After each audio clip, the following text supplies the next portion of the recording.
Namo tassa bhagavato arahato samma sambuddhassa. Namo tassa bhagavato arahato samma sambuddhassa. Namo tassa bhagavato arahato samma sambuddhassa. Dve me bhikkave anta pabbajitena nasevitabba. Yo chayang kame sukama sukallikanu yogo.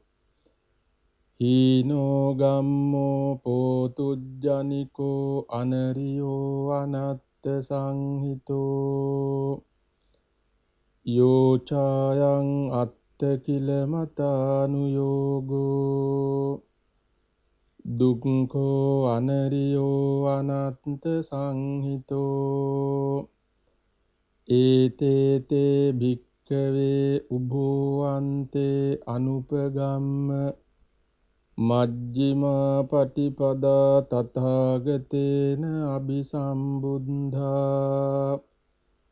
Chakku karani jnana karani upasamaya abhinyaya. Sambodhaya nibbanaya sangvattati ti.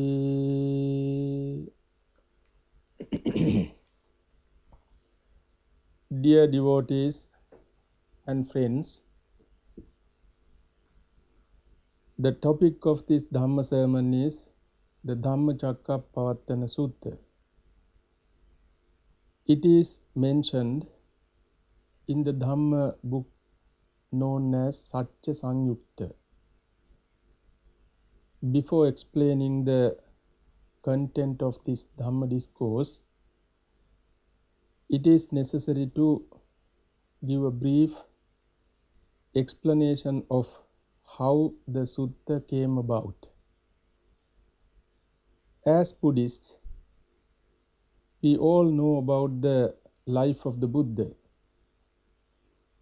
According to what we know, after the enlightenment of the Buddha, he spent 7 weeks in the vicinity of the Bo tree, under which he became enlightened.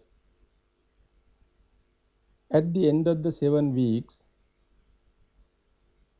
he realized that the knowledge he gained should be shared with the world,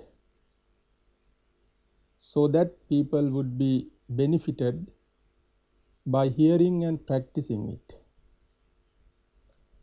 At the same time, he also recognized that the Dhamma is so deep. The natural currents of the world can be compared to a river flowing from a higher point to a lower point, whereas the teachings go against the current. It is something which is very difficult to perceive, difficult to see, duddhaso, very hard to realize, duranubodho, and also atakkavachara, that means beyond the logic. It is something only those who are wise could see clearly. From these words, we can see that the greatness and the depth of the Dhamma. This Dhamma results in peace, harmony and liberation. It extinguishes the burning defilements in our minds. Then another thought occurred to the Buddha. Even though this is something pleasant and peaceful. The minds of ordinary people are clouded with lustful, hateful and deluded thoughts. So they may not understand these peaceful teachings. At this particular moment, the Mahabrahma appeared in front of the Buddha and requested him to explain the Dhamma to the world, because some people with little defilements could understand these teachings. If these people don't get the opportunity to hear this sublime Dhamma, they may perish in their religious path. The Mahabrahma pleaded with the Buddha to teach the Dhamma. Then the Buddha decided to expound the Dhamma and wondered who he should first teach it to. The first people that came to mind were his former teachers, Alara and Uddakarama. But unfortunately, the Alara had passed away a week before, and the other one, Uddakarama, passed away the night before. Then he thought of the 5 ascetics who had supported him while he was struggling with rigorous practices with the intention of becoming liberated during the last few years. Their names were Kondanya, Bhaddiya, Vappa, Mahanama and Assaji, 5 ascetics. He found the ascetics were in a place called Isipatana Migadai,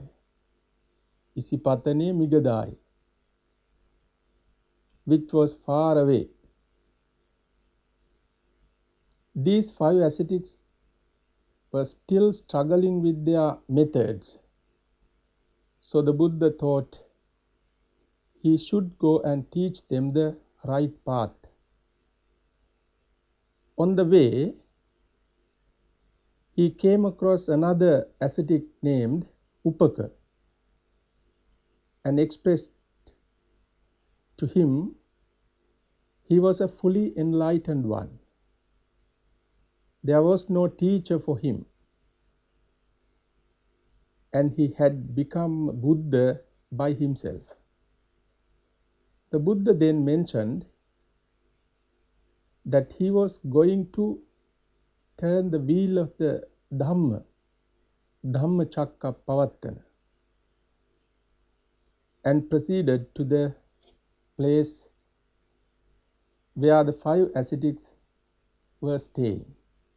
When he arrived, the ascetics were not ready to accept him as their teacher. They initially treated him as a friend because they thought he had left them for a more luxurious life instead of continuing these practices. But later on, when they recognized his great qualities, they began to listen to him and treated him as a teacher. Then he began to proclaim the Dhammacakka Sutta, the first sermon given by the Buddha, to these five ascetics, together with multitude of deities and Brahmas. This Dhamma discourse consists of several very important concepts of the Dhamma, the two extremes, the Noble Eightfold Path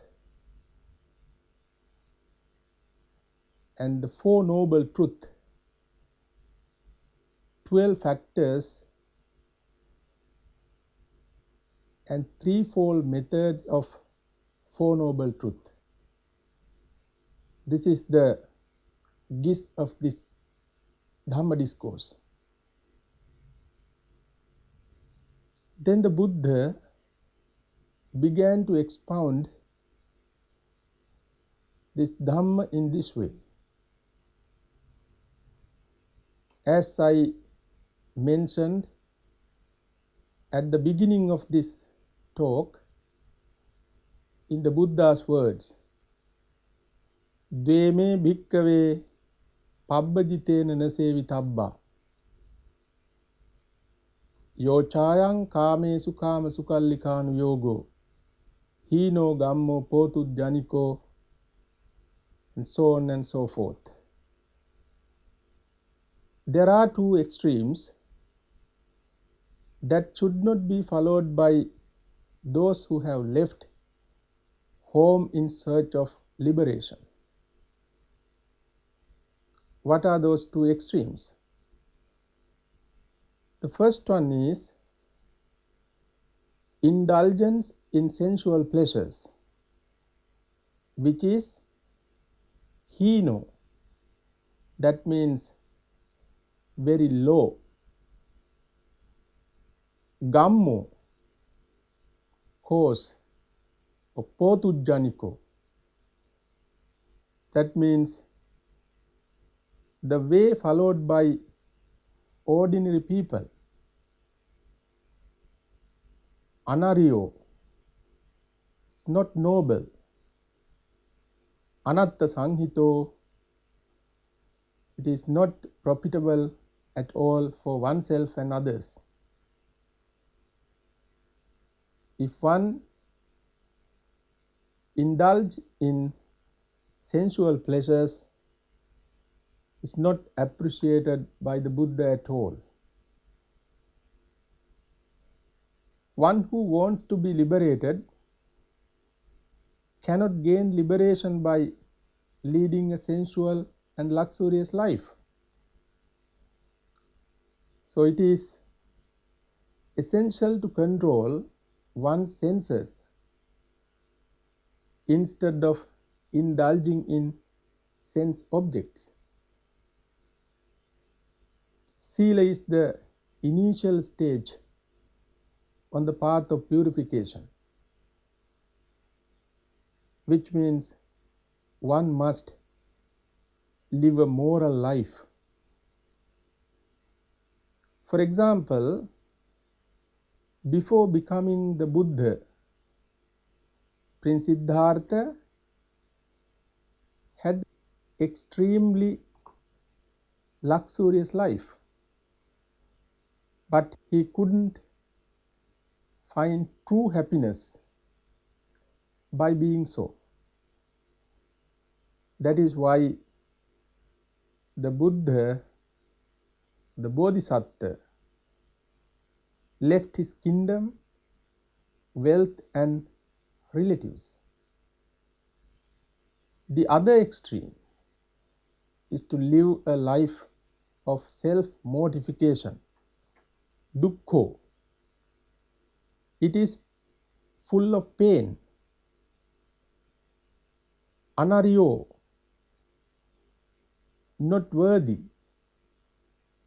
and also not profitable. Anatta sanghito. One with the intention of becoming enlightened should not practice in this unprofitable ways. There were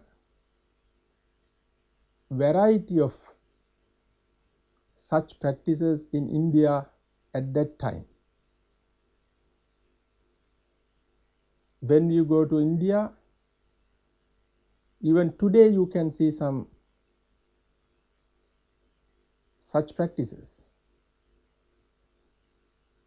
For example, Go Vruta, Sunaka Vruta and Panchatapattapana. These are some of rigorous practices. Go Vruta means to behave like a cow with the intention of becoming liberated. And Sunaka Vruta means to behave like a dog with the same intention. Panchatapattapana, that means one torments one's body in the center of 4 fires during the midday sun.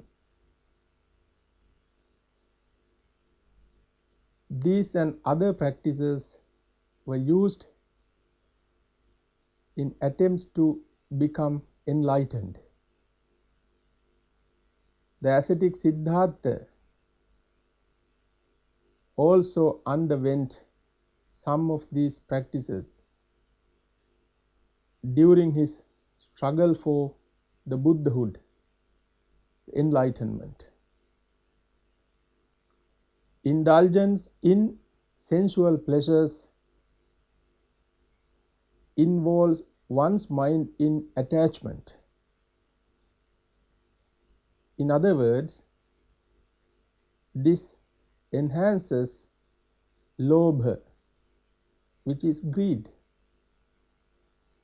On the other hand, self-mortification involves one's mind in dosa,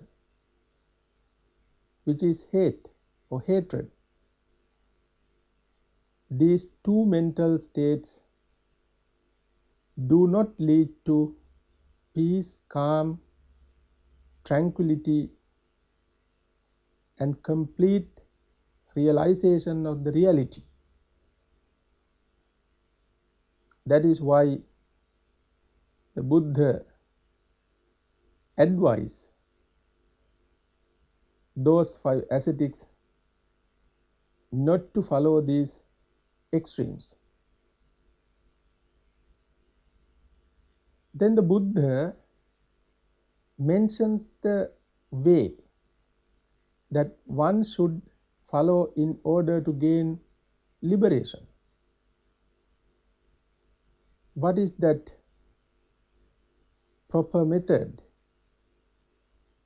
The method that should be followed. This is nothing but the Noble Eightfold Path.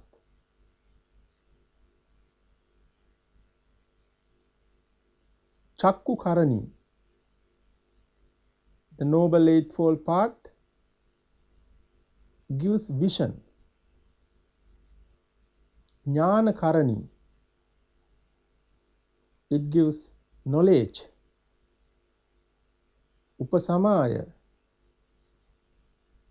the knowledge and the vision lead to calm. Abhinyaya, insight, and also to enlightenment. Nibbanaya leads to Nibban, liberation of all forms of mental weaknesses and defilements. Now, let us pay our attention to understand this great path, the method that should be practiced in our daily life. What is this noble eightfold path? The first one is Samadhi, right understanding. This is a very important factor of the spiritual path. No one can proceed in the right way unless they possess the right vision or right understanding. So we need to remember that should be the first thing.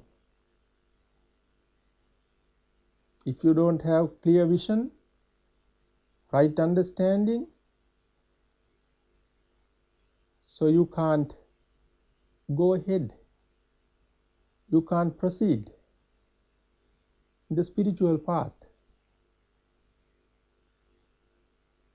So, right vision is to have the knowledge of the reality of all phenomena.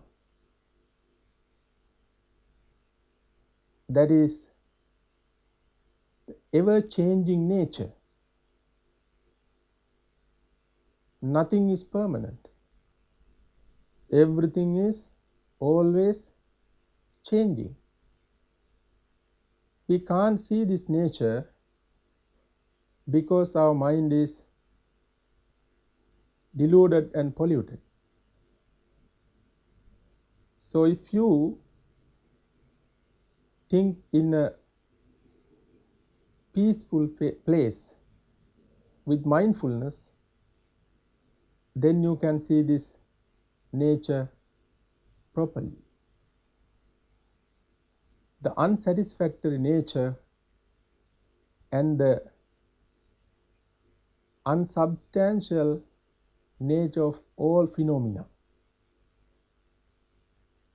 In the Buddha's words, we can say anicca, impermanence, dukkha, unsatisfactoriness, anatta, soullessness. We can't realize it at the beginning, but we need to have at least the knowledge of these facts. Now let us pay our attention to the second factor of this path. The second one on the path is Samma Sankappa. Samma Sankappa means right thoughts. If one has right vision, as we mentioned earlier, they will naturally gain harmless and peaceful thoughts. And the third factor is Samma Vacha. If one has right vision and right thoughts, he might have right speech. That's the third factor. This refers to refraining from false speech, refraining from harsh speech, and also refraining from malicious speech, gossip.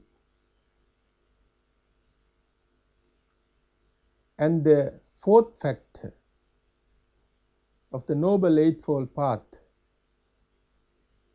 is Samma Kammanta, right action.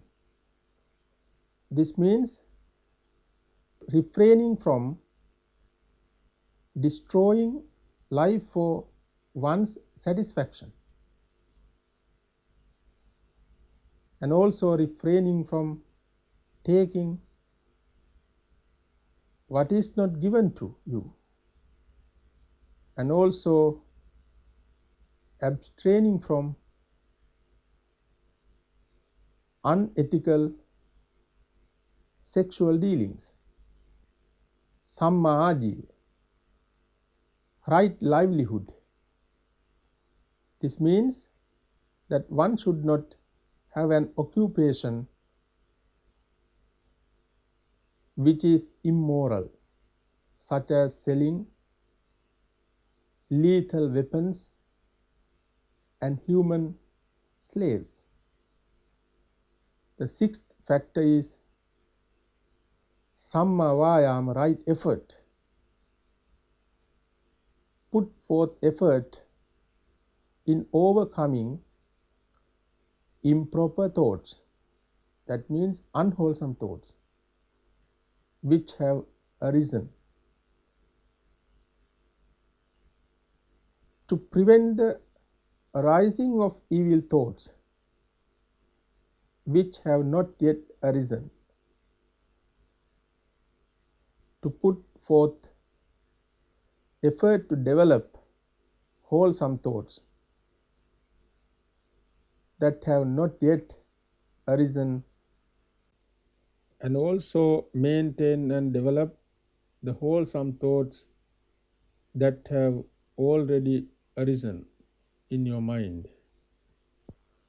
The seventh factor on the path is Samma Sati, right mindfulness.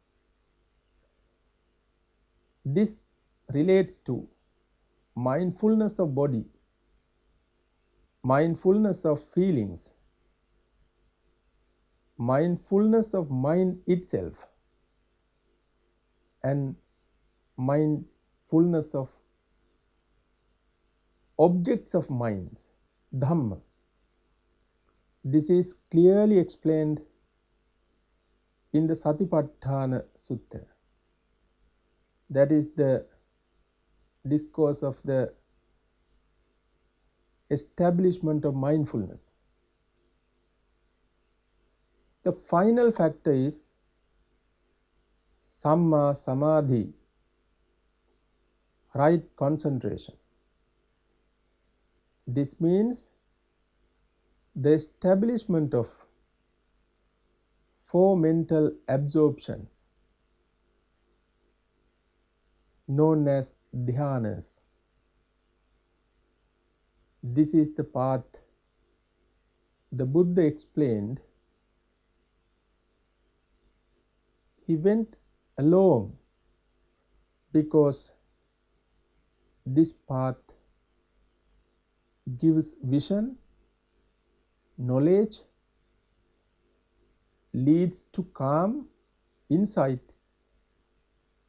enlightenment, and Nibbana, the liberation of all forms of mental weaknesses and defilements. After this explanation, the Buddha continued to expound what he realized. That is the Four Noble Truths. The first one, dukkha. Simply we use sufferings, mental and physical sufferings. Unsatisfactory nature of this life. The second one, samudaya, cause of unsatisfactoriness. Nirodha, the cessation of unsatisfactoriness. And the fourth one is magga, the path which leads to the cessation of unsatisfactoriness. These are the Four Noble Truths. At this point, let us pay our attention to understand these Four Noble Truths one by one. The first one is dukkha. Before explaining what dukkha is, I would like to mention here misconception people have on Buddhism, that Buddhism is a pessimistic religion because it begins with dukkha, sufferings. In simple terms, dukkha means sufferings. It is true that the Four Noble Truths begin with dukkha, but we can't say that this is a pessimistic viewpoint. At the same time, Buddhism is neither pessimistic nor optimistic. It is realistic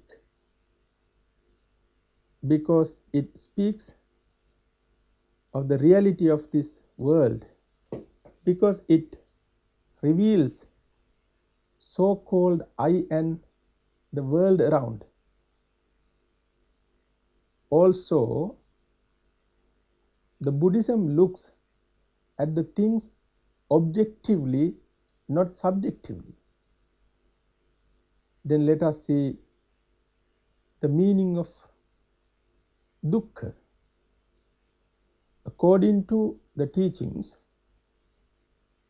jati pi dukkha, the birth is suffering. Jara pi dukkha, aging is suffering. Vyadi pi dukkho, sicknesses are suffering. Maranam, that means death, is suffering. Association with unpleasant conditions, people, and so on is suffering. And separation from pleasant places, people, conditions, and ideas are also suffering. Not gaining what one desires is suffering. In brief, the five aggregates of grasping are suffering. All beings have to undergo this nature as long as they live in this continuity of birth and death. Therefore, it is not pessimism that is the reality. That is why we say that Buddhism is realistic religion. It reveals the reality of this world.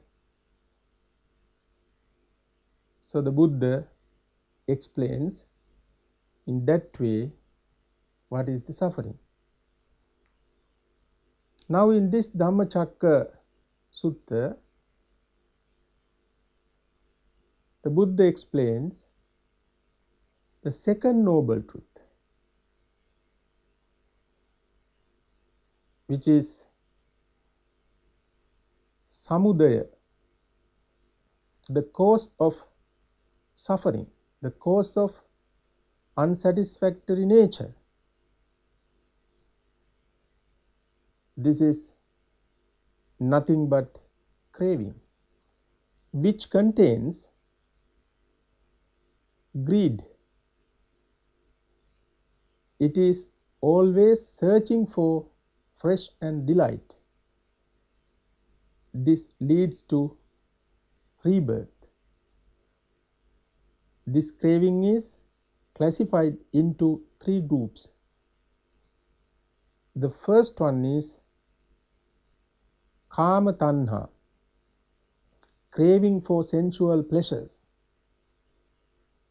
The second one is Bhava Tanha, craving for existence.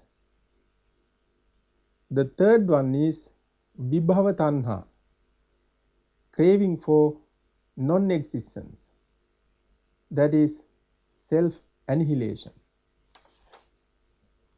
The third noble truth is Nirodha, which indicates the complete cessation of all forms of cravings. That is discarding cravings. In other terms, one is liberated from cravings. Detached from craving is Nirodha, the end of suffering. The fourth noble truth is the Eightfold Path, which I have earlier mentioned. So it is not necessary to mention here again. Now, let us look at the Four Noble Truths as the Buddha explains in three insights of each one of them, and also the 12 factors in relation to these Four Noble Truths.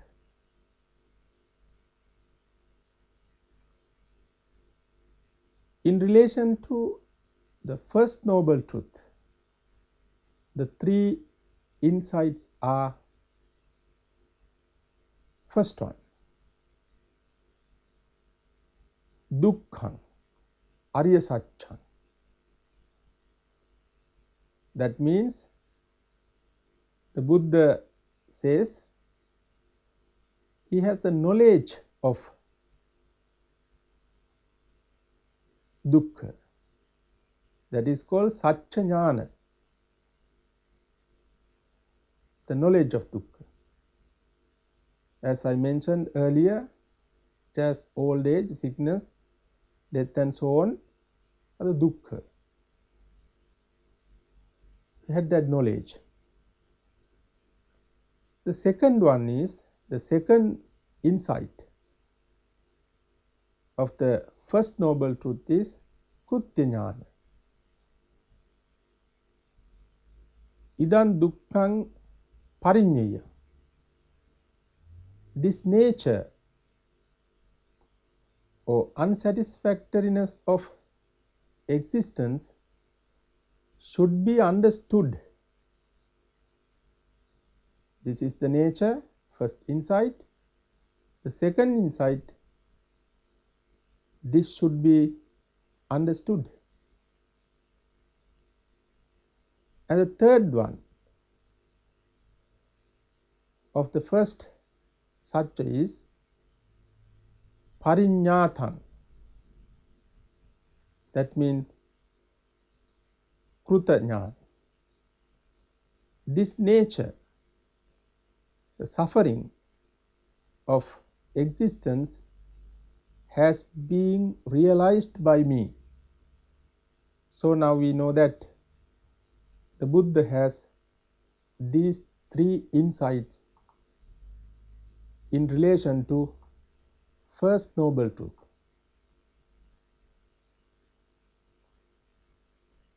And let us pay our attention to the second noble truth and the three insights in relation to that one.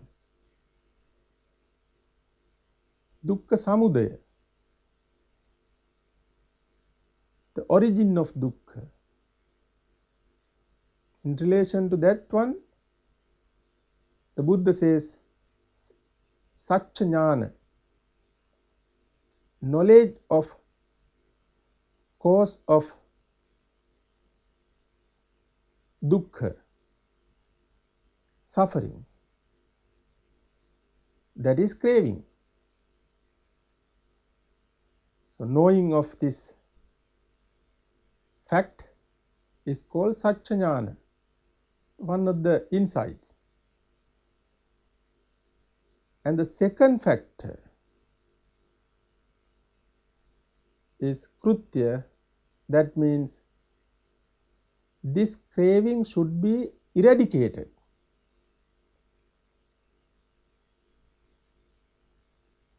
Pahatabba, that should be eradicated. And the third one is Kruta Jnana. The Buddha realized the craving has been eradicated by me. Now we know that the Buddha had these insights, 3 insights in relation to the second Satcha, the second noble truth. Knowledge of cause of suffering, that should be eradicated, the craving, and the third one is the craving has been eradicated.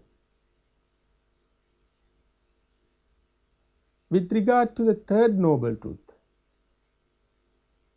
the 3 aspects or insights are Dukkha Nirodha. This is the Nirodha, end of suffering.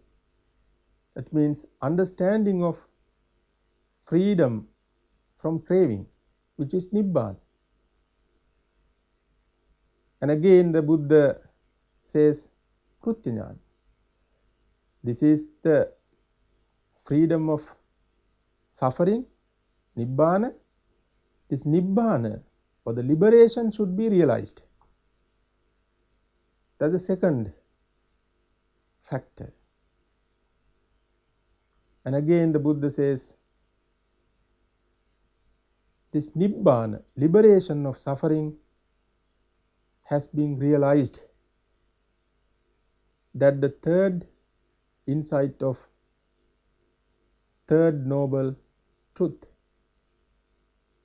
Now we know that for the first noble truth, the Buddha had 3 insights. For the second noble truth, the Buddha had another 3 insights. And the third noble truth, the Buddha had 3 insights. Now altogether 9.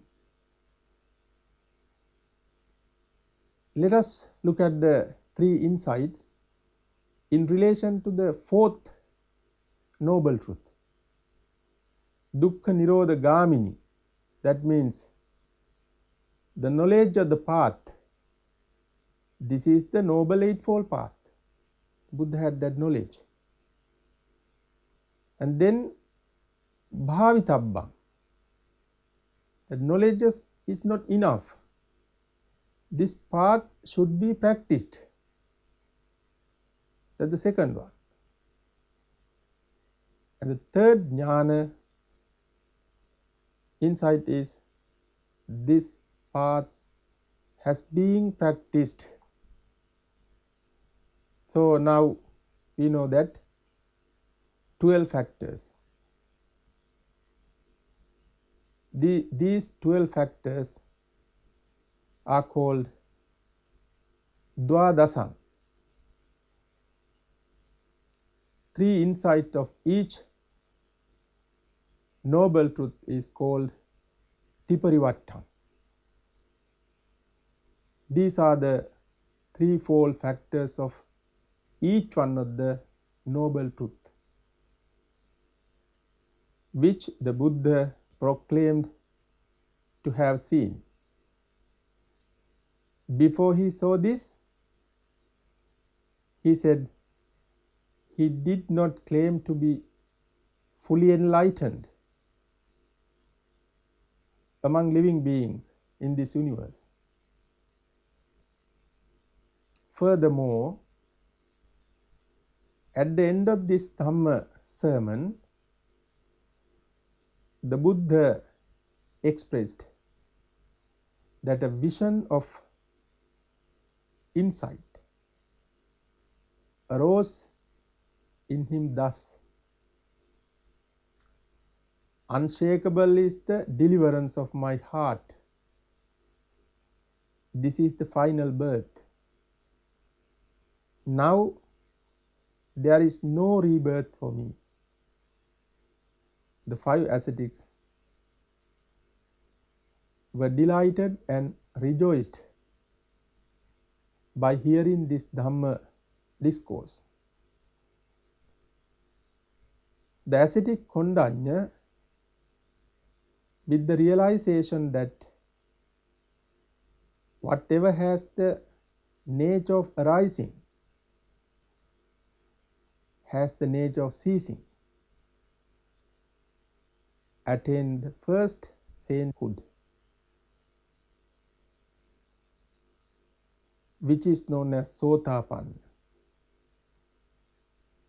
As they rejoiced, all the deities from the earth up to the Brahma world became extremely happy by hearing this Dhamma discourse. At that instant, the 10,000 world system trembled, according to the books, and a boundless sublime radiance resounded through the world. Then the Lord Buddha spoke thus with joy: Kondanya has realized.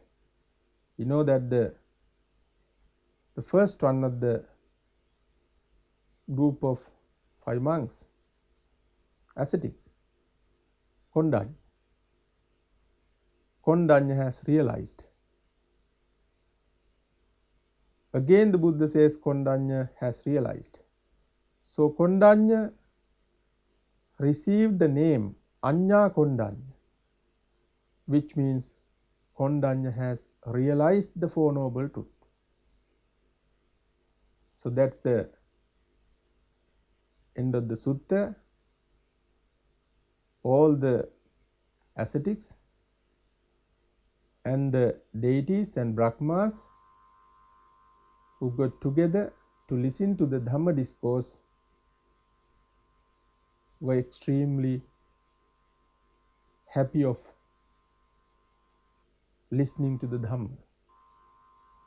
So this Dhamma discourse is considered as a heart of Buddhism. The Buddha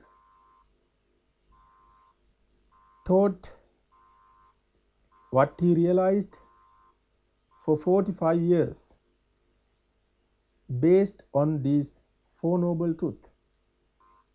And it is practical and realizable. So we can see these Four Noble Truths in our daily life. If you analyze any problem related to your life, you can see this. Problem, the cause of problem, solution, and the way that we need to use to settle the problem. If you have disease, there is disease, there is a cause, there is a cessation of that situation, and also there is a way to do that. So if you know what is this What is the problem? If you know the reason for that, if you know the freedom of it and the way that we need to use for it, then you can solve the problem easily. So in other words, we can say that it is the teachings of cause and effect. This is the cause. If you eradicate the cause, then there is no effect. So when you analyze dependent origination, so that theory also highlights this Four Noble Truths. So that is why I decided to explain this sutta at the beginning of this Dhamma series. So now you have some sort of knowledge about Four Noble Truths, Dhammacakkappavattana Sutta. By the power of Buddha, Dhamma and Sangha, by the power of knowledge of the Dhamma, may you realize these Four Noble Truths and may you attain Nibbana. Ittavataca ammehi sambhatang punya sampadang sabbe deva numodantu sabba sampatti siddhya. Ittavataca ammehi sambhatang punya sampadang sabbe bhuta numodantu sabba sampatti siddhya. Ittavataca ammehi sambhatang punya sampadang sabbe satta numodantu sabba sampatti siddhya.